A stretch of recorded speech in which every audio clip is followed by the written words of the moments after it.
Hello, everyone. Welcome back to the podcast. It's been a little while. I think about a 2-3 week break, but back today with another episode, which will be like still involved around the New Year's podcast specials because it's kind of still New Year. I'd say. But yeah, it's gonna be really cool. Today speaking with Lucy, who has Crohn's disease, and Lucy's gonna to share a story with Crohn's. It's gonna be a really cool conversation. So, Lucy, it's great to have you on the podcast today. It's great to be here. Yeah, I think it's your first podcast ever, isn't it? It is my first podcast ever, and also like one of my first real experiences of talking about my Crohn's so openly. Only really recently Yeah, spoke about it on social media, so this is very new to me, very exciting. yeah, it's gonna be really cool. Um, 'Cause it is hard, like we spoke about before. It is hard to when you first speak about it, like Crohn's, like for you more recently, but it takes a lot, I guess, effort to do that. Yeah, it takes a lot of courage to talk about something like this for sure. Yeah, yeah. So Lucy, if you wouldn't mind introducing yourself a little bit, um, um, just so people know who you are a little bit. Sure. So I'm Lucy. I'm 26 years old. I live in Brighton. I'm a marketing assistant, uh, and I have Mm. Crohn's disease. Yeah, yeah. Yeah, I always say it's good that people could come and speak about this kind of stuff, like about sharing journeys, because it helps, doesn't it? Because it's better when you get the courage to speak about it, because I imagine like you don't want people to worry about it as well. But when you do find like I guess it's all about confidence, isn't it? That you have the confidence to speak about your Crohn's. Um, you get Yeah, help.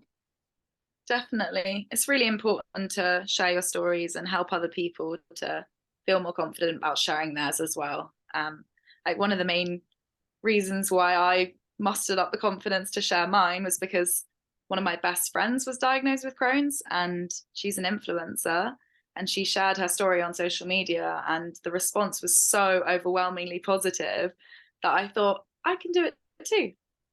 Yeah. And how was that when you first done like you shared your story on social media? I was really nervous and I remember writing the post about 500 times. I just kept like rewriting it and rephrasing it and taking things out and just like getting really obsessive about it. But just because I was just so anxious to tell people that I wasn't so close to about it, because I'd shared it with all of my friends and I knew that was a safe space. But on social media, you're opening yourself up to a very vulnerable position where you could be scrutinized or people could judge you and people that you don't know can judge you, which is even scarier. So yeah, I felt really good once I'd done it, but it definitely took me a lot of courage to get there in the first place. Yeah. It's very hard at the start because um like sharing your story like to people who you don't know as well. Publicly and stuff. That is pretty hard because you like you say you don't know what people are going to say. Um and judge you and stuff. But like it's good that you've had a good response for sharing your story there. Yeah, it's been really positive and it's definitely built my confidence up and made me want to do things like this, like talking to you on this podcast and hopefully snowballing more advocacy. Yeah, it is important because it's just one of those things where I guess you either talk about it or you don't. Because I guess like you say it's not like that it takes time to do it. Like when was you like diagnosed, Lucy, with Crohn's? Um, so I was diagnosed in 2020, which we all know was a brilliant year. Yeah. um, I actually had planned to go on a massive traveling trip, and I was going to go to Japan and New Zealand and all these amazing things. And then the day before I was supposed to fly, the UK went into lockdown. And then it was from that point onwards, really, that my symptoms began to trigger. And I genuinely believe it was because of the impact of the stress that I experienced due to the pandemic and several other really stressful experiences that were happening in that time in my life. But I started out by having like stomach pain, and I didn't really think anything of it at the time. I just kind of, let it pass by, whatever. It's just a little stomach cramp. And then in July, my symptoms just got drastically out of control and spiraled really quickly, to the point where I was rushed into A&E at the end of July, and spent about 2 weeks in hospital. They did every test possible, poked me with loads of needles and all sorts. And then after a sigmoidoscopy, my doctors finally told me I had Crohn's disease. And I think I was insanely lucky to be diagnosed that quickly, because I know a lot of people suffer for a very long time and don't get their diagnosis. But I think because of the severity of my condition, and the inside scan really showed that it was very apparent that it was Crohn's. So in one sense, it was kind of lucky because I got a quick diagnosis, but also not so great because it was really severe. But yeah, so that was when I was diagnosed. Yeah, I guess it's a really hard time when you get diagnosed. I think probably the hardest, because you don't know what's happening at first, and then like you say, it's good when you can get diagnosed, because like people do take years and stuff like that. I'll tell you, I was pretty similar where it wasn't that long. Like I had like a bad tummy pain, like burny feeling, and then it got worse where I couldn't eat stuff, and then I lost a lot of weight, and I had a colonoscopy, but I did have a sigmoidoscopy in 2021. It's weird saying that now because Yeah. last year I'll be saying last year, but um yeah, I had one of them. But when you had yours, did you have sedation or did you have the gas, like the laughing gas? So I had gas and air during, but I asked for, I think it's like is it a half sedation or something? Like they don't fully sedate you. It's just like a little bit of sedation. But I felt like it didn't really do anything for me. Like I remember everything about the whole procedure. And I remember finding it quite traumatic actually, because I was hoping that the sedation was going to kick in, and then it didn't kick in, and I only had gas and air, which I didn't really feel like was helping me. I don't know what your experience was with it, but I had gas and air for the sigmoidoscopy, and I had sedation for the colonoscopy. But for the sigmoidoscopy, yeah, I just had it because it made me feel good. It like not the pain or anything. Like what I felt was like when they put the tube in was a little bit painful, and in the middle quite a lot of bit painful when it's actually in the middle of the like halfway, and then maybe towards the end a bit sore. And it distracted me, I guess, like the gas and air, but it didn't help the pain or anything like that. Where the sedation, I remember having a colonoscopy. I don't know if it was because I was really ill at the time, but I don't think I felt much pain at all when having that, really. So maybe I should do the sedation. But the reason I didn't, because I didn't want to wait an hour afterwards to go, because you have to wait so that you don't have a reaction to it or anything. But yeah, I kept having it, and at some point I said I want more, more. I kind of say I am in pain when I'm not, because I like the feeling of feeling like really kind of, it makes you feel like a little bit drunk in a way, doesn't it? Like the having the gas and air. So I said I want more, and then the person who's saying it made me laugh. I tried not to laugh, but he said, you're only wanting it because of he said you should only want it when you're actually in pain, not to keep having it. So I stopped. He didn't give it to me anymore.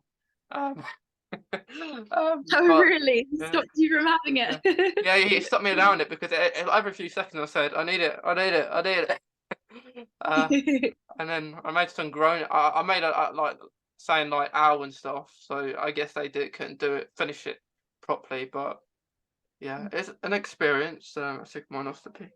Yeah, definitely an experience and a half.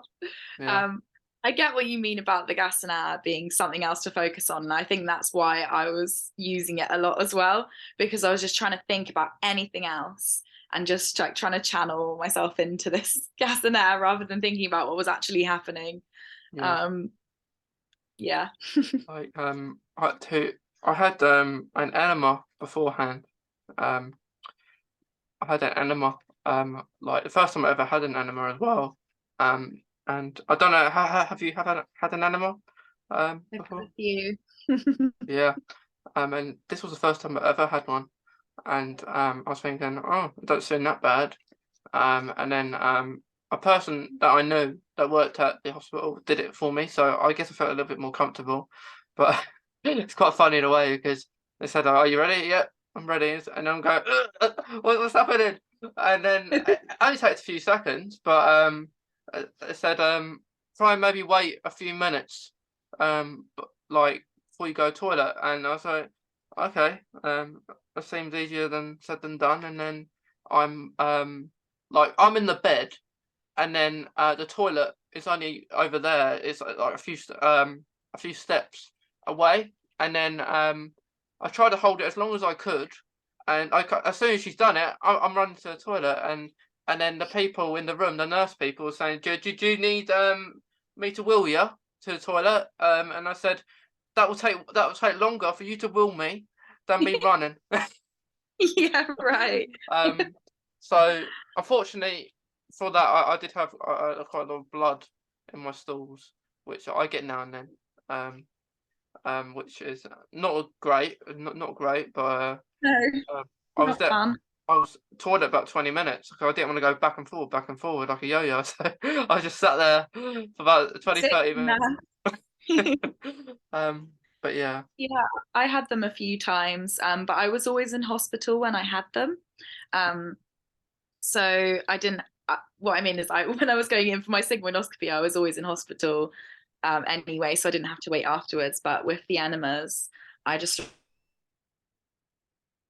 stomach was in complete cramps, and like it was just the most horrible feeling of urgency. But I think I maybe had two or three in total, so I've had quite a bit of experience with them now. yeah, yeah. They're not friendly, are they? No, I mean, not many things to do with Crohn's disease are very friendly. I guess not. I guess not. Um, yeah. Like, are you taking any medication at the moment for your Crohn's? Yeah, so I went through a few different kinds of medication, but now I'm on ustekinumab, which is by injection, like I inject myself, subcut, Okay. um, which at first was really hard for me because I've always had difficulty with needles. And I used to have a massive phobia of them, but when you've got Crohn's, you can't really have a phobia because No. you're always being stabbed with needles. Um, but yeah, so I now have 6 weekly injections, and they have been life changing for me.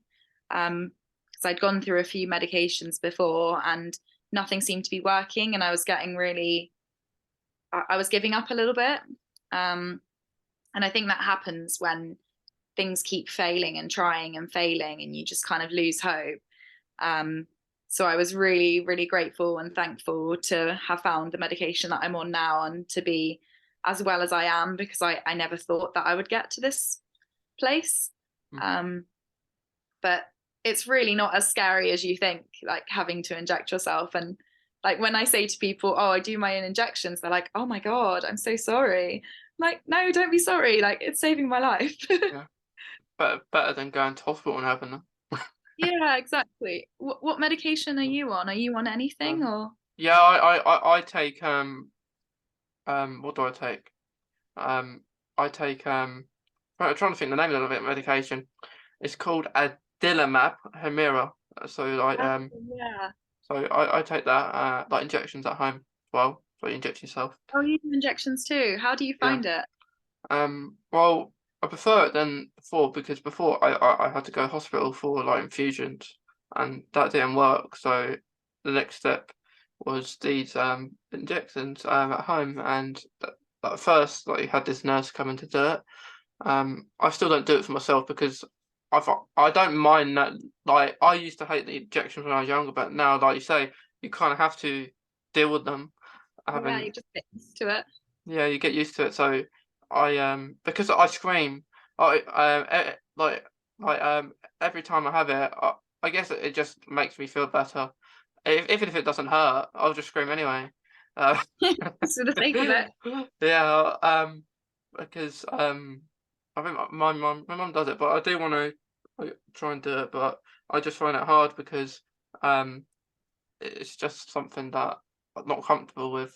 Yeah, Like the pressure and everything. Like you have to try and get the pressure right, don't you? Like it can't be yeah. too hard. It has to be in a certain place as well. An Like angle with going in. yeah, uh, Yeah, it's not something that most people are would be used to for a long time, I think. Like it took me a while to get used to doing it myself and just like getting the angle right because whenever I'd look down at the needle, you can't necessarily see the angle.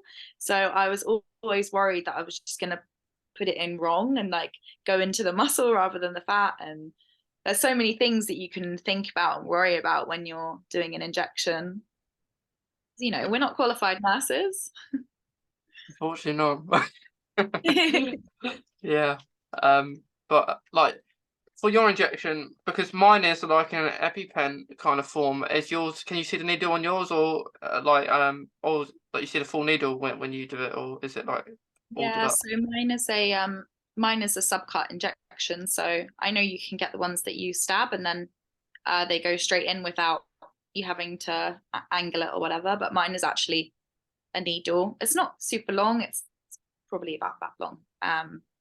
But yeah, you still have to They're prick quite it. thin. Um, it's not thick, but it's not super thin either. It's kind of in between. Okay. But it's not necessarily painful unless you put it in wrong. Yeah. Then it gets a bit painful. Yeah. Like in the past, there's been a few accidents where half has gone in, and you could practice it, and you press the button out of when it's not on like properly in. So like, it's funny now, but at the time, like you think, what am I going to do? I can't get another one. I've just I've just wasted Yeah. this. Yeah, I panic about that as well with mine because I'm scared that I'm going to put it in wrong too many times and the needle's going to go blunt and then I won't be able to get it in my leg and I've wasted the injection. Yeah, yeah, it's not ideal, but like once I actually got sent these actually proper needle ones, where I was thinking, hang on a minute, I can't do that. But I imagine it's much harder, like maybe the ones that you have, if you can actually see the needle. Um, Yeah, I initially thought that it was going to be an EpiPen one, and I sort of found that easier to cope with and process the fact that I'd be using them for a long time regularly. Um, but when I saw that I actually had to learn how to inject myself, it freaked me out. So I did have to have a nurse coming to my house to do it for quite a while. yeah, yeah, I did the same. Like come to my house and do it, and now yeah, and then eventually it stopped coming. Uh, um, and then yeah, like how often do you have your ejections? So I have mine now every 6 weeks. They were originally every 4 weeks, but because I was doing so well and my body had pretty much completely healed, they've slowly begun pushing it further and further along. So I'll hopefully be 8 weeks soon, and then maybe I can work my way up to being no weeks and completely off. But that's, I think, quite far in the future. So in the pipeline. Yeah. How about you? How often are yours? Mine are every 2 weeks. Every 2 weeks. Okay, so a Yeah, bit more often than mine. yeah, more often. Compare a bit different to when I had the infusion. They were, I think, like every 8 weeks. Yeah. So not as frequent. But I don't mind. Which I don't mind having them every 2 weeks. Every time I have them, I have a nice treat afterwards, like an ice lolly or something. Oh, Um, really? No, that's a good yeah, way of doing it. yeah. But I'm also on. I take vitamin D every day. And I take acetylfiriprin in the mornings, and I'll take the vitamin D at like after dinner every day. And I've been forgetting quite a lot to take my vitamin D tablet. Recently I think out. that's- Yeah, So you take azathioprine as well. So yeah. how long have you been on that one for? Pretty much ever since I got diagnosed. Um, it was basically that was the first one I had. Um, and of course went on steroids before. Yeah. Um, for a little bit. Which none of us like to be on them, but they do help with pain a little bit. They help me with a little light pain. And then I was actually advised to go on the injection first, like the Humira one now, but I didn't want to. I wanted to be in hospital so they can because I just got diagnosed. I didn't want to be on something at home. So I was on fusions. I was on infusion for a year. Infliximab, it was called. And then there was a bad reaction on the Yeah. 10th infusion. That wasn't very nice. So lucky enough, I had a meeting with my kind of consultant and stuff a few days afterwards. That happened, so it was all sorted. And then I was on what I'm on now, which I think that was either 2018 or 2019. But like you, I booked the year I was diagnosed. I booked to go on holiday. I was due to go to Amsterdam for holiday. And I couldn't. So I was diagnosed October of 2017. So my birthday is in September, and so a month or ish after my birthday. And I remember exactly what I did that birthday. I did go karting with friends, and I had fun. I think I came third in go karting, which was pretty cool. And it was one of my friends' birthday as well. And when it was their birthday, I was in so much pain. I still went anyway because I didn't want to let them down or anything. Um, Yeah. and so I went to that, and then shortly afterwards, one night I had to go to hospital in the middle of the night or something because I couldn't sleep. And I had hot water balls. Hot water balls are good, but you can still feel that like the burning pain it were. So yeah, that's all the medication I am on at the moment. So you said that with infliximab, did you say it was your 10th infusion and you had a bad reaction? I wonder why it took so long to give you a bad reaction. I It's think it was to do usually with the the first one. antibodies. Mm, And the reaction was when you have an infusion, you have like a loading dose, 15 minutes loading dose before they actually kick in the actual drug. So that the reaction took place during the first 15 minutes of it, and okay. there were about 4 or 5 nurses in there. There was, and they asked me if I'm okay, and I said yep, because at this point I felt really hot, and I didn't know why. I thought it was maybe just hot in the room, and then it started getting hotter and hotter, and I said I'm not all right. I'm really hot, and then the cannula, where the cannula is on your arm, it feels that felt like the cannula was gonna pop or something like that. Um, Really? and I said no, I'm not all right, and then sooner it gets worse. That's not it. And then I struggled to breathe as well, so I needed oxygen. Um, No. and then they let me back, and then I put the mask on and everything. Um, and then every week my dad would go to to come with me, and I find it funny now that during that first 15 minutes, all this happening during the first 15 minutes, and I was all okay when he came back, but he went out for like I guess just go outside, get some fresh air. Um, Mm, and all that happened in 15 minutes, and then like they contacted my consultant asking him what should happen. should I go home? Should I stop the infusion altogether? And they continued it, but a very slow dose, a slow rate, because each time you can go for infusion, because that was my 10th, you could go make it go a bit faster, the infusion, because it's working so well. And so I was there a little bit longer than normal, but I still went ahead with the infusion. And then after that, it was like it was annoying really, because it is like 10 is supposed to be a lucky number, but Mm. not today. Gosh, yeah, they give you a sort of warning at the beginning when you're about to go in for infusion, and you never expect to actually have the reaction. So to have gone through that must have been quite horrible. Yeah, it wasn't nice, but pretty out of breath afterwards. But Oh. um um yeah, it I imagine what everyone else thought in the Yeah, room. probably worrying about you.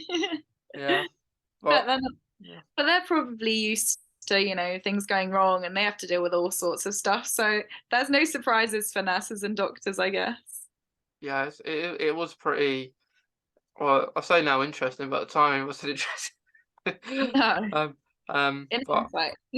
yeah, that was the first biologic I've been on, so which wasn't well. I haven't been on fusion since, so like that's the only reaction I've had. I haven't really had much reactions to anything else since, other than maybe something going wrong on an injection one. Maybe 1 week it's poked in the wrong way, or it's not poked in at all, or you just got it out, liquid goes everywhere.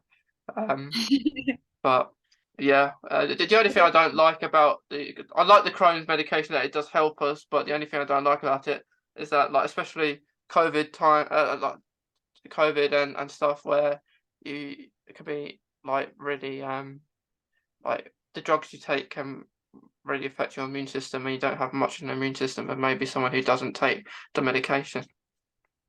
Yeah, I mean, I had my vaccine really early because my system's immunocompromised. And even when I had COVID, it hit me quite badly. I remember feeling awful. And prior to having Crohn's, I was never ill. Like I had a really excellent immune system, which is why I was so shocked when I was diagnosed. But it really does take a massive hit on your immunity. And so getting anything like a cold or, whatever, you're going to have it so much longer than other people. And it's quite annoying. Yeah, it is annoying, because like especially now, like now is worse, I think, for people who are immunocompromised than when the actual lockdowns were happening. Because I think when the lockdowns were happening, that's the best time for actually people who are immunocompromised to get out there and do stuff. Because if now you're very limited, you can still go out and do stuff because no one's there. Like most people were indoors and stuff. Like now it's much harder because, for example, if you're somewhere and you ask someone to move back, for example, because they're too close, or something, they like will get like they will think maybe they're helping you by, maybe if you're at a shop, for example, and you're wanting to look for something, and then they get closer and closer when they're talking to you, but you say, can you move back a little bit?" And then I always say there's one of three ways they can react. They can react very kindly and understanding, which is Mm. normally like, almost never really happens, but and then you've either got one that's saying that I'm trying to help you, and then and then you've got one who's just not a very nice person that says that doesn't understand at all, and it makes you feel bad. Um, Yeah, that's true.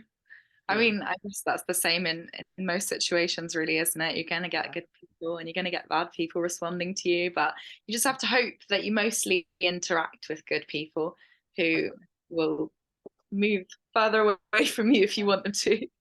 yeah, yeah. It's pretty tough. Um, like I do think that COVID has helped people to be a bit more aware of those who might be more vulnerable, for mm, sure. yeah, I think Um, that People are a little bit more respectful now about keeping space and wearing masks and stuff. yeah. Like I went to local doctors because I had a blood test, um, and I but I wait until I get called, then I go in, because it like I went in there, no one, because no one has to anymore. But like no one in doctor surgery is wearing a mask at all, or anything, um, and then I rush out because you got a person as soon as I exit the door, after my blood test, you got a person sneezing up the left. You Oh, darted part like in front of him, and then as soon as you're out the next door into the main reception room, you got a person sneezing at like the desk, and I dart out the door again. So it's like you're in a movie or something. Like you got to dart, you got to run. yeah. I mean, hospitals and GP surgeries are just breeding grounds for viruses and sicknesses, aren't they? So Yeah, best to avoid them at all costs. yeah, yeah. It's quite funny because because the person who did my blood test because had so there was some like thing had to do at the desk, but we didn't because it was too busy. And the person who did my blood test says, maybe go now when it's not as busy. And then you go out the doors, there's people everywhere. Like, then Yeah. maybe they thought when we came because it wasn't that busy when we first came and got the blood test, but then it gets really busy. But yeah, it's a thing you have to do, especially if you're immunocompromised. You've got to try escape things as much as you can, not to get like you say, you don't have to be COVID. It can be a little cold or something like that. Mm. Do you have to go on quite regular trips to the GP or to the hospital, or are you? Not as much as before, really. Like there was a period last year where I did have to go quite frequently. There are sometimes periods like I've had to have a certain blood test about something. Um, and yeah, like recently I've had to cancel or asked him to be on the telephone because of us like how it is at the moment with like GPs and hospitals, how Mhm. a lot of people are getting ill at the moment and stuff like that. So having to do that via home or just postponing it to like maybe February or um another month because it's pretty tough when you have to, well, you want to do it, but you don't, because I know for a fact that no one's going to be wearing a mask, and like, really rare. Like now, it's really rare if you see someone wearing a mask, isn't it? Like you don't really see many. Yeah, that's true. I mean, there are the occasional person, but it's almost like now if you see someone wearing a mask, you think they've got COVID because the only people who would wear masks would be, on a rare occasion, it would be somebody who doesn't want to catch COVID. But most of the time, it's probably people who are actually sick. In a way, that's good. In a way, if people think like that, because they stay away, they stay away, won't they? If you're on Yeah, a mask, yeah, yeah, exactly. yeah. You could be like a walking zombie going. "No, no, no, no." But it is good when like like people wear masks, but like I don't know about my local hospital. If they, I imagine people do want to wear masks, but doctors, no one's wearing it, and I don't think a lot of people, I guess, in charge of the world have helped massively with, I guess, the immunocompromised because if you remember at the beginning, where all immunocompromised people were told to go and stay, well, we had certain like people who are immunocompromised or vulnerable, they had a certain kind of plan where you stay indoors for Yeah, especially a lot at the start, and then that dramatically changed during like lockdowns and even after lockdowns, where they said that anyone can do anything now, like even the vulnerable and the immunocompromised can do anything. They don't have to isolate. They don't have to stay away. Um, which I understand certain measures had to like was taken away, but like things like social distancing or even mask wearing, they could have kept that a bit longer, yeah. because no one really thinks of the immunocompromised anymore. As really, uh, Yeah, it was like they just wanted everything to get back to normal so quickly. And there wasn't really a slow build up to things, just like mask wearing stopping and stuff. It was like mm, just one day, nobody was wearing masks and nobody was social distancing. And I was like, wow, okay, yeah, we're really doing this. yeah. I think most of that kind of even like especially when other things were going in the world, like starting in other countries, which had more of a topic like the news, for example, but which you can understand. Not very nice what's been, well, especially start of last year, what's been happening in other places. Mm, But I think it's hard on the people who still maybe isolating now, or still can't go out and still can't do things that they want to do, like cancelling holidays, for example, like Japan, especially like Japan, go to New Zealand. Yeah, that was pretty rough. It was so interesting being diagnosed during the height of the pandemic. Um, just like being in hospital when the NHS was so under pressure, and like wards being really full, and just like everybody scared of COVID, and my family couldn't even really visit me properly. Like I could only get half an hour to an hour a day. It was just crazy to think that that was actually happening. Um, and it Yeah, definitely made me more scared, and I felt really alone in hospital when I was going through and dealing with this diagnosis that I had no idea what it was, and like no understanding or knowledge, and not being able to speak to my family in person for longer than an hour was so frustrating. yeah. um it was a crazy time. I could imagine how hard it must have been, because to get diagnosed, like what month was it again that you was like diagnosed? So I was diagnosed in July. Okay. um so I think at that point restrictions weren't hardcore, but it was still in hospitals, like there was still a lot of restrictions in place for patients and visitors. um so yeah, it was a pretty hard month, and then for the rest of the year I was just in and out of hospital. um like I would go on steroids, prednisolone, which I'm sure you're familiar with. Yeah. um and then um as soon as the steroids would stop, I would get sick like within 2 days, and the symptoms would get a lot worse, and then I go back into hospital, and then the cycle would continue. Um and that was for the rest of the year. So when COVID restrictions were up and down and up and down. So yeah, it was a very long year for Eh, me. yeah. Like 2020, probably first year in a long time. I think for a lot of people. But getting diagnosed during it is not fun, because not just Crohn's. I think a lot of people would get diagnosed, because everyone get diagnosed with stuff every day, don't they? Um, Yeah. it's like so like you could picture how many people could not get seen, or couldn't get that kind of support, or like they'd be focused on people who've got COVID. So you go in a hospital, and if you're walking around in that hospital during COVID, you probably get kind of stigmatized that you have COVID as well, because they just kind of picture you're in there. They probably think, have you got COVID? Have you got COVID? I think that's what it must have been like.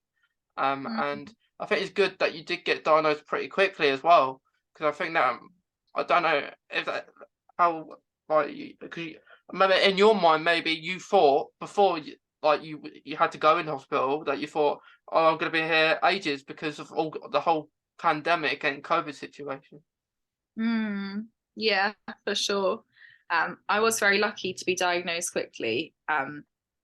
It didn't feel like I was lucky at the time, that's for No, sure. no. Because I was kind of, I think I was so in denial about it being a, a health condition that was long term or lifelong, um, that I sort of convinced myself into believing that it was just a stomach ulcer, or it was just a stomach bug or flu or whatever. So when I was told that it was Crohn's, I think I was just so in shock. Um, and I didn't know anything about it at the time, so I didn't know that people didn't get diagnosed quickly. So I wasn't particularly grateful for it at the time. Yeah, Um, but now in hindsight, I know that that was a positive thing, because they could get me on that medication straight away and try and get me better, so that these horrible symptoms would just dissipate. yeah, yeah. It's like I was saying, I never heard of Crohn's before. Um, and I guess it's hard. Like you're not going to be grateful because it's not a good thing. Like Crohn's. But then like I didn't know, like not having it before, you wouldn't like now it's better, because you speak to actually people don't have it now. Crohn's, and like and they normally say when I've asked, they'll say they've heard of it before or their friend has it, which they're not going to Yeah. properly understand, but at least they know they've heard of the word, I guess, or Crohn's. Where when I was diagnosed, no one had the clue. I didn't either. No, I no, didn't no, either. we didn't know what it was, and then we do now. But Yeah. yeah, Yeah, I didn't have a clue what it was, and nobody in my family had heard of it. Um, and it was only when we started researching about it that I found out that my uncle has ulcerative colitis, and another one of my cousins has Crohn's. And it baffled me that I'd never heard of that before because they're my family. Um, and the fact that I had to get it to find out was crazy. But it just goes to show how people do not speak about these things.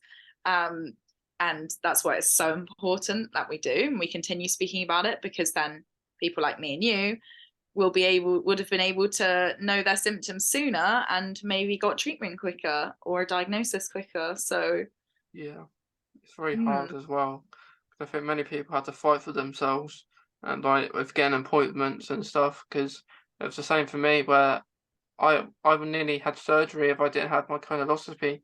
Any late if it was like probably even a day or so later, I probably would have had surgery because that it was going to be a month later my appointment, like and stuff. And lucky enough it was when it was, because I was like I might not even be here like later because the pain was so bad and I wasn't eating anything. I couldn't. And then after my colonoscopy, I had toast, which I could eat then.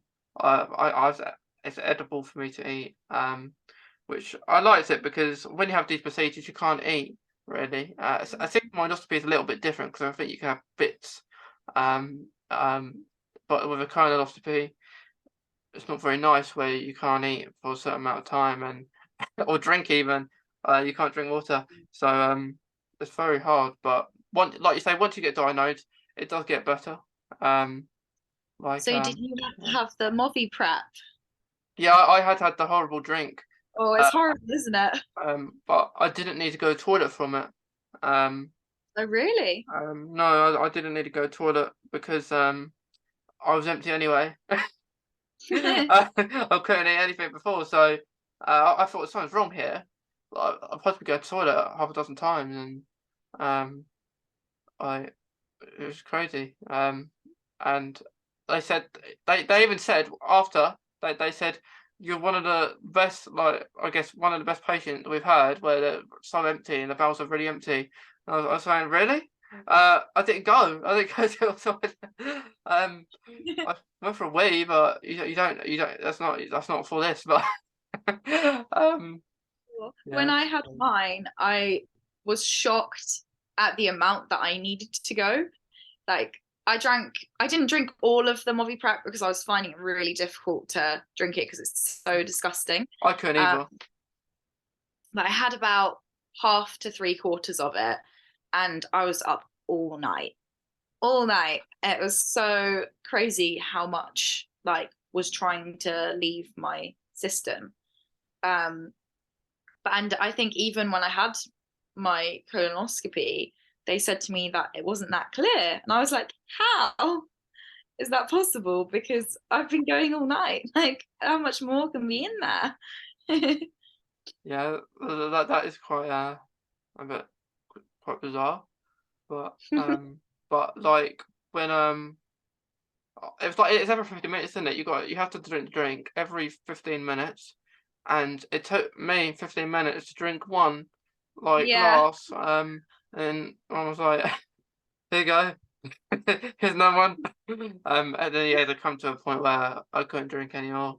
I had a sick bucket next to me, in case I was sick, and I felt like I was getting poisoned a little bit as well because I was getting filled with all this drink, and Yeah. um, I had it in orange juice. I did, and didn't really taste much orange, right? Yeah, uh, it doesn't matter what you mix with it. It always just tastes the same. Because I tried to mix mine with juice as well, and it just tasted horrible. It was like really salty. Oh, yeah, and then I said to my mum, do you want some? Or like Uh, love. yeah. And of course it was done at home. Like we don't only go to hospital for that. Unless your Crohn's is really bad, then I guess people do have it at hospital and stuff. But it's fortunate. Well, I'm not going to say fortunate because I say no one's fortunate to have it, but it's really interesting to see it, like the only good thing I think about having the procedures is that you can actually look at the X-ray and see in the insides and stuff. I found that really interesting as well when I went in for my first sigmoidoscopy in hospital, because I was fully conscious and the sedation didn't really work. I remember looking at the screen because there were two screens when I was in for mine, and I was just looking up at the screen like, oh my gosh, that looks so bad. It was just, you could see like where all the Crohn's had infected everything. And it was fascinating, but like shocking that that was what was on the inside of my body. Yeah, it's not very good. Like, so, I mean, it's good. I guess it distracts you from what's actually going on, what they're doing. I think they even tell you, have a look at the X-ray, and it's like, oh, uh, Oh, yeah, yeah. Um, that's it's crazy. interesting seeing what's going on, um, but I've just found that since having gone through all of these procedures and all of these scans and like blood tests and whatever, now that I'm kind of in a normal, regular state without any symptoms, I'm just so grateful for like being well in my life. And like, I know it was horrible to go through all of those things, but I'm almost glad that I did, because it just made me realize how lucky I am now and how grateful I should be for the life that I have and my family and, all the positive things. definitely, it's one of those things where you get to be fortunate, like that I guess you're still here to fight your Crohn's and stuff, and you've got especially more people now. There's more research going into it. There's more people talking about it. Yeah. You've even got celebrities now, speaking about those stories where you never had Mhm. a few years ago, um, which it's good because there's events people can go to as well, which is just really cool. And like you meet good friends, don't you? Like now, like with Crohn's, there's a good community out there where people have Crohn's as well. Yeah, I'm quite new Yeah, to the community, but I'm hoping to experience all of those things as well, and hopefully with them, because that's kind of what I realized that I want to do from yeah, this point onwards. yeah. So was it late last year that you kind of decided to share your story? No, so the Crohn's and colitis post that I was Yeah. on, that was the first time that I'd spoken about it online. So I actually hadn't really spoken to anyone except for my family and friends, like close family and friends.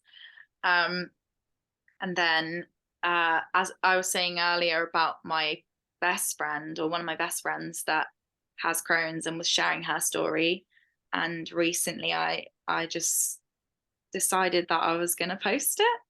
Mm, And then I got in touch with Crohn's and colitis and asked them if they wanted to share that particular post that I wrote, and they said yes. And then it just sort of unraveled from there. So I actually hadn't spoken about it for like 2 years, yeah. just over 2 years. So when when was it last year that you kind of decided to share your story? Like, was that mainly because of your friend that she shared hers, and you decided I'm gonna do it? Yeah, pretty much. I had it in my head that I wanted to do it for ages, but I just didn't have the confidence. And her doing it just showed me that it was possible, and that she said to me that, if I did want to come out and talk about it and stuff, that her support would be there, and we could work on things together. And I think that was one of the main things for me, for sure, for why I started talking about it. I'd like to think that even if that situation didn't happen and she didn't get Crohn's, I would still one day speak about it. But yeah, she was definitely a big help. Yeah, and here you are. And here I am. Yeah, here you are speaking about it. But I had a I think it was in 2021 that I did a blog post with Crohn's and colitis UK as well, and I shared my story with Crohn's and autism, so I shared that as well, and like shared a little bit about me getting diagnosed and stuff like that. Which like what happened was I emailed them.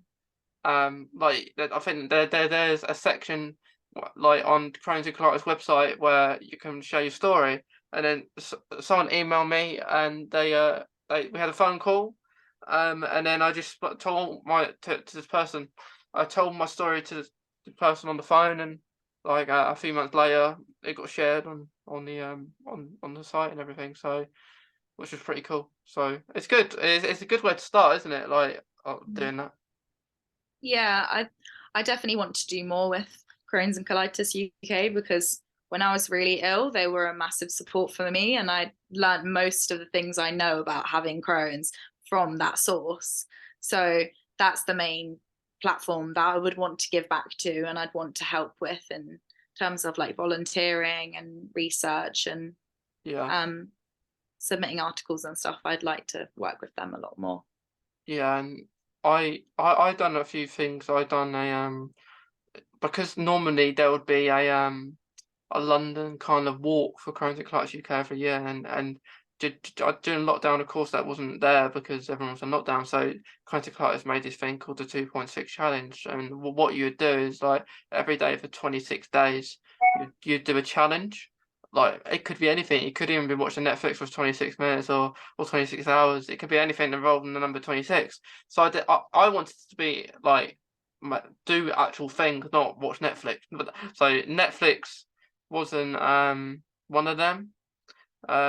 So I did a I had a trampoline. So I was on it for maybe for 26 minutes. I was all 26 jumps on the trampoline. I on the last day I did like a workout thing where I did certain things for 26 minutes or 26 seconds. So all money got raised for Crohn's and Colitis UK. So I done that, which is pretty cool to do stuff as well. So do they still run that challenge, or? I'm not sure. I haven't seen them do it since. Um, it'd be good if they did. Like, it's a good challenge to do. Like, I guess people can make their own thing of it. Like, if people will still want to do something like that, do something for 26 days and raise money for Crohn's and colitis. You can either make your own thing up and set a Just Giving page or GoFundMe page, and all money goes to it. Yeah, I I'd like to did. do something like that too. Yeah, it's good. It's good. Like because I've done a lot for Crohn's and Colitis UK, I did something for another charity called Cicra, where it's a charity where it support like young people with Crohn's and Colitis UK, and I've met quite a few people from there. So I did a skydive for my birthday last year, and Thank you. yeah, I think the money went towards them. I think. No, I think I'm wrong, but I have done something else for Cicra. It was for rare diseases. It was for a charity called Rare Diseases. Because that could be a lot of disease, not just Crohn. So I did that, jumped out of a plane, and all that last year. That's awesome. How did it feel? What, the actual jump or just the whole experience? Jump. Well, the jump was I'd say the best part. I was the first out of the plane. I was and I felt I was nearly gonna faint if I was any longer free falling. And I needed to sleep as soon as I got down. I think hour. I needed a good hour of sleep. I was so tired. I think because the like how anxious I was, and like Yeah. I didn't look down when of course you have to look down when you are in the air, but as soon as because you have to, there's a certain position you have to go in. Like I'm have to go like this, and then like your arms out like that, and then like you're in this looking up in the sky like that, and I'm having to. Like my person who's doing like with me with a tandem. So you ready? So no, I'm not ready. When will I be ready? Yeah, I'm never gonna be ready. And then I'm first. It's quite funny for everyone else because I had some family members who did it as well, and Oh, then really? and I'm out then like that, and they're thinking it's gone, it's gone. um, and funny enough, I was first down, like I first jumped off, and then I'm one of the last, probably second from last down, so I was longest in the air, I'd say. Um, Wow. so I guess I took the scenic route. Because people can do it differently. Like in the air, you can go really fast, you can do spins and stuff. But I didn't want to do that. I guess because my heart was beating really, really fast, and I said that is that normal for my heart to be beating this fast? It's not beat this fast in my um um. So yeah, that was really cool. Good experience. I Wow. wouldn't say if people are fair scared of heights, you won't like. I wouldn't say you won't be scared, but it's different. It's almost like you're in a like you're just looking at the view. Um, like it's different to maybe a roller coaster. A roller coaster is not a roller coaster ride. Um, because you have responsibilities as well as the guy who or woman who is doing your tandem. But really good fun. I'd love to do that. That sounds awesome. Yeah, it's good. It's really good. Like I had to go. I put all my gear on because and then I had to take some of it off because they want it to that they make it so the sky is really clear, so there's no clouds or anything. Um, but I enjoyed it. It's good fun. It's good fun. Like if you just go to like it's like one a lifetime thing, really, isn't it? Like you're gonna do it.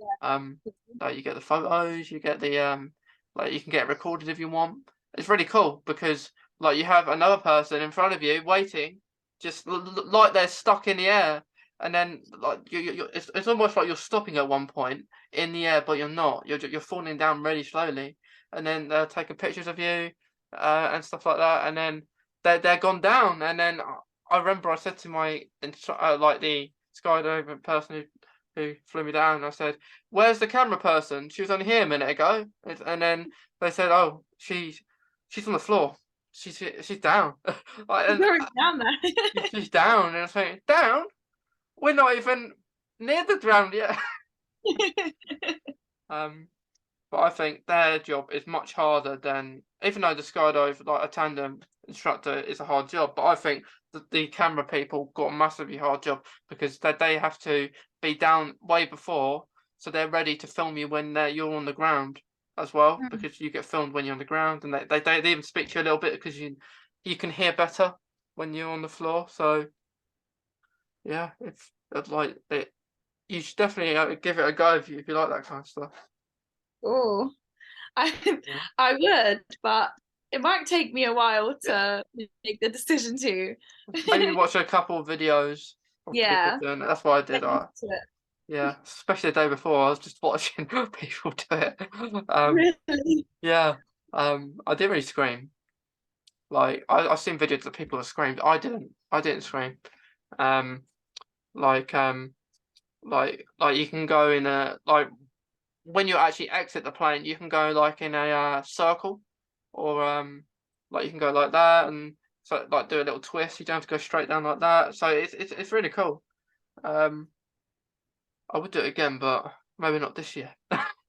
Give it a while longer. Yeah, yeah, give it a little bit. Like but it was my idea. I wanted to do it because it was my 21st. It was my birthday, so I thought I've got to do it.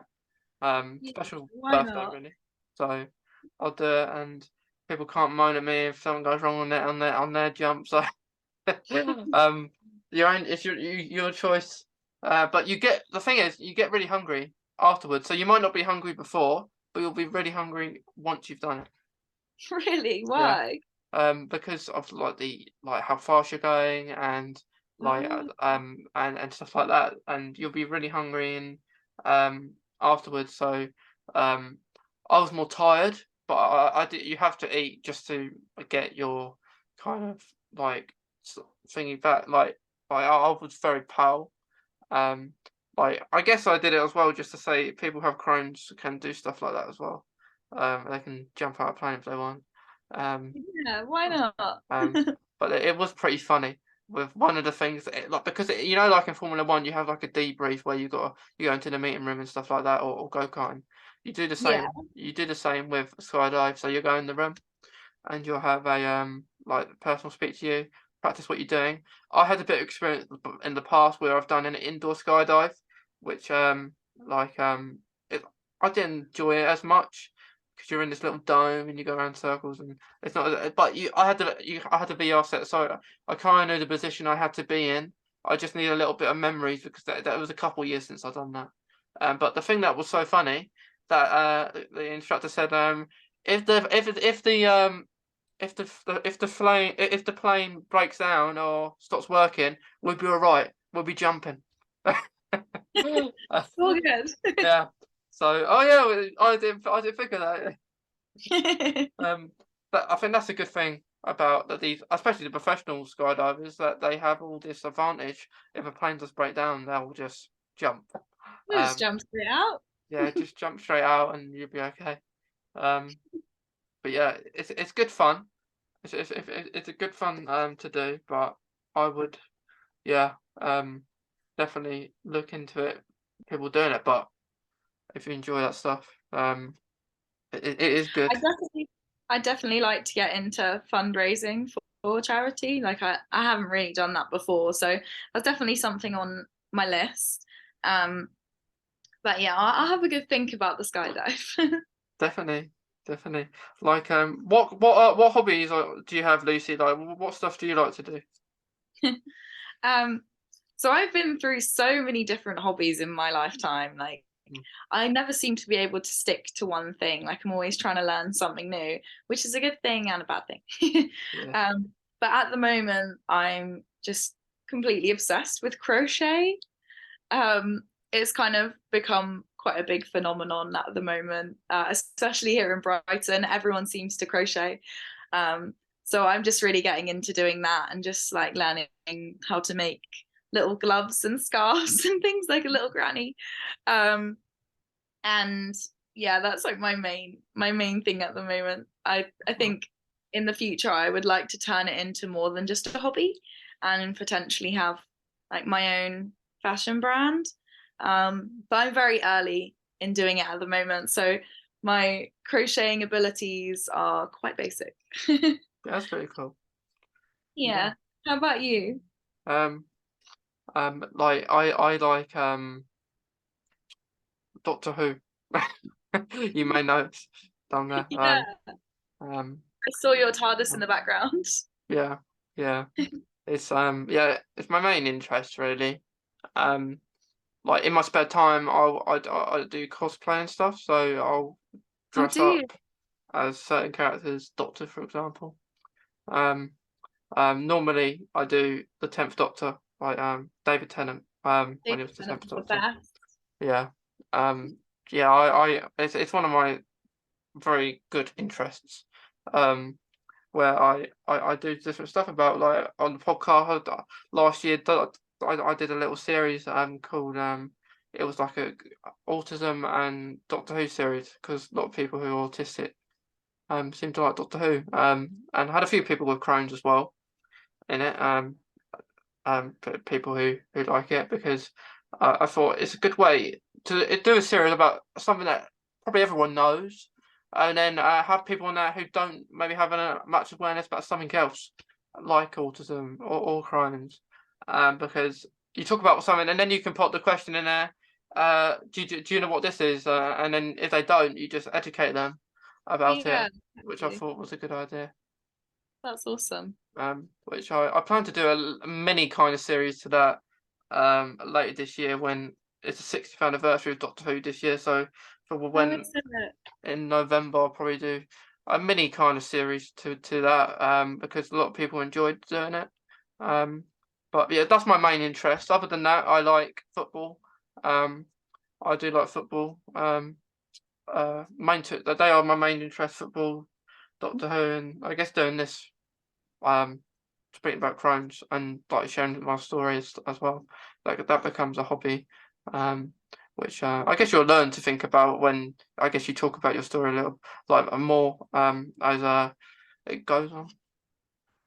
Yeah, I hope so. I hope to be involved in, more podcasts and more discussions about Crohn's and about IBD, because Mm. raising awareness is now one of my main goals in my Yeah, life, yeah. and something that's quite close to my heart. So I definitely am going to work more in that. Like with like fashion and stuff, you may like because your hobbies, you might want to create a Crohn's or something to do with Crohn's, like maybe something that has Crohn's word in it or something, or I don't know, Yeah. or something like that. Yeah, Okay. that's an interesting idea, actually. I didn't think about that. I do follow somebody on Instagram who crochets, and she crochets like little characters, and some of them are like bowels with like googly eyes. And she sells them to raise money for Crohn's disease. And I just thought that was so clever and so like unique, to use her hobby for something so positive and good. That's pretty cool. Yeah, yeah, I always like to wear purple because purple's the Crohn's color. Um, Yeah, um, so I think it's a good color as well. I like purple. Um, it's a solid color. yeah, it's good. It's a good color. It's a good color for Crohn's, isn't it?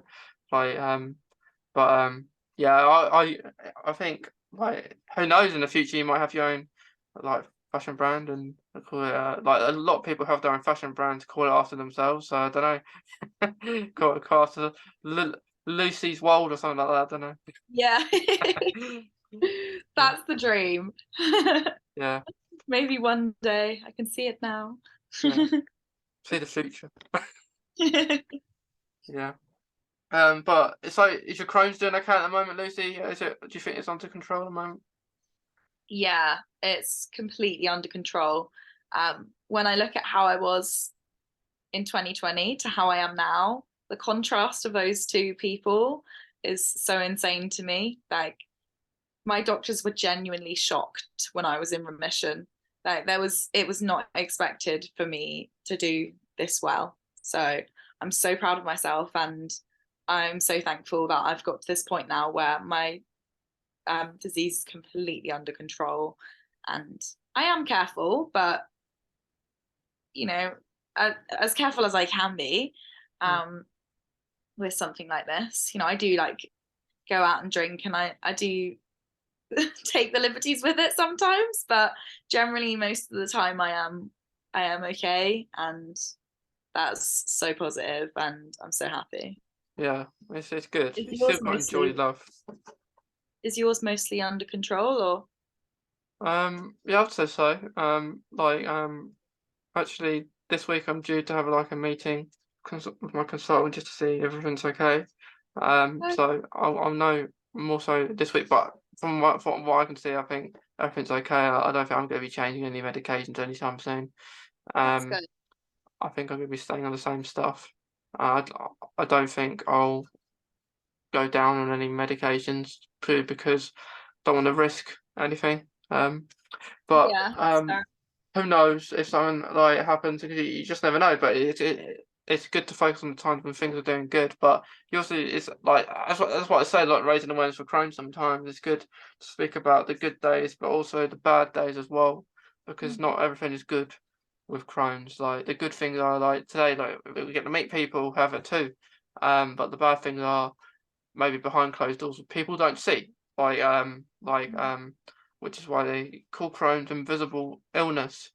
Um, because you can't see someone's pain, you can't see uh, maybe they can't eat a certain thing, or you just don't know what someone else is going through. So I think that's why most people do raise awareness just to help other people understand, even people that don't have it themselves. For example. Mm. But yeah, I'll say I'm doing okay. I'm doing better. Well, I haven't. Yeah, I'm doing very good, but I can't. This year, I think will be sixth year. I think because I know it's in 2018, so October time is when I always say I got diagnosed. So sooner for you though, but I guess your anniversary, as they say, like for Crohn's, like in July. So think about Yeah, not far away really. no, it's not. Well, It's crazy. It feels like it's a long time ago, but at the same time, it hasn't really been that long. It's only been a couple of years since my diagnosis, but I feel like I've come so far since that point that it doesn't feel like I feel like I've just had it my whole life, basically. Yeah, yeah. Like I think a lot of people do. Like I feel like with me, like I feel like I've had it longer than I have. Like I was diagnosed in 2017, but I feel like I probably had it before that because why would it just spring out of nowhere? Um, Yeah, like why would it happen now? Like why 2017? Why 2020 for you? Why these certain times? that's what Uh, I thought as well. It's so random. yeah, like because I noticed in pictures as well, like during before my diagnosis, like maybe the early months of the year, like I noticed that I looked different, like maybe I lost weight there, and then like they go on and it gets worse, and it's almost like a month goes on and something little will happen, maybe to your body or something, and then the month goes on, and then um maybe it worked out well. Maybe Crohn's thought, hang on, Mason's birthday's in September, and then let's get him diagnosed. Something happened in October because we know your birthday's in September. So I guess if that's the case, they thought of me a little. um, but they didn't think of me enough when I was saying like you said before that you just think it's like a little bug, like a tummy bug or something, and then you get told there's no cure. And I was thinking, oh, that's not very good, is it? Like, I want there to be a cure, like we all do, um, but still, if there was, I'd still like to talk about it. I don't like the fact that if there was a cure, people would stop talking about Crohn's because I don't think people would. I think it would still be something there, but um, yeah, it's hard to it's hard to explain, isn't it, to some people that are unaware, for example, of your Crohn's. Yeah, for sure. It's not nice to have an incurable condition. Mm. Um, but yeah, it's definitely worth talking about whether it's incurable or not. Definitely, definitely, because there's so many things out there. Like even I've learned, like some people talk to me about other chronic illnesses as well, and I think, oh, like even some people have more than one. Like last year I spoke to someone that had like loads. I think quite loads of chronic illnesses and at the hospital all the time, and like I guess people sometimes, but we can't be fortunate, but I guess sometimes in a way that we only have one, like in Crohn's, some people can have more, but yeah, it's not good having Crohn's, but it's good in a way that we can talk about it and we can explain ourselves and I think it's all about just when you speak about your story, try and help someone else. I think that's Yeah, I what's agree. yeah, Mm. definitely. Um, but Lucy, before we finish, do you have maybe from maybe your experience so far, do you have any advice maybe for anyone who has Crohn's as well? I think my main piece of advice, not just to people who have Crohn's, but anyone, is just to normalize having open and honest conversations with each other about what we're going through, no matter how intense it might be. Um, because that way we can reduce the stigmas around the symptoms of these conditions and help people to feel more confident and more comfortable about coming out, about talking about things. And also, like, if you have IBD, getting involved with research is so important. And if you are able to and you have access to it, getting involved in a research project is definitely something that I would suggest. And it's what I'm doing myself. So, yeah, I would definitely encourage that. And those are probably my two main pieces of advice to anyone. Very good advice because like it's also important to get involved in different things. I always like to get involved in different things, and if people ask me to do stuff or get involved with other things, I'm always interested to Mm. do it because I think it's really cool um because like it's really interesting. Like if people ask me that they want me to, I don't know, go on their podcast, and a few people have actually created their own podcast on Conan Mine, so they must like it. Yeah, of course. Yeah, yeah. And some people ask me information, like how do I set it up? and stuff, which is I'm more happy to help. Like it took me, I guess, for people who do start their own, the only things are you only really you need maybe a microphone. Like for instance, for me, I have it in my headset here, so I don't need a separate mic, which is so much easier. Yeah, of course. A computer, and maybe one of the hardest things is to create a name and a logo as well. They are very hard things to do. But once you sort of do that, it's really cool, and I'm more happy to go on other people's it's a good experience, isn't it? Would you say it's a good experience going on a podcast, Lucy? Yes, definitely. I've really enjoyed just like talking to you as somebody who's had similar experience to me. It's not something that I get to do all the time, so it's really nice to just talk about things in an open and safe space and just discuss experiences. Definitely, definitely. We'll have to do it. We'll have to do it again sometime. Yeah, When we, definitely. yeah. Because it's very fun. Just like, of course, I said before at the start, this is well, you'll be the first guest of the year that I've recorded, so it's a really good, I guess, kind of start, and I maybe boost both of our confidences up. So for the year, Definitely. yeah. To anyone who's watching or listening today, we hope you enjoy this episode because it's really cool. Especially from Lucy who's only recently started speaking about her Crohn's, which is it's really interesting because so sometimes we like to keep things for ourselves, but I think once you start, you maybe find it's a struggle to stop. But thanks, Lucy. It's been really awesome speaking to you. Thank you for having me.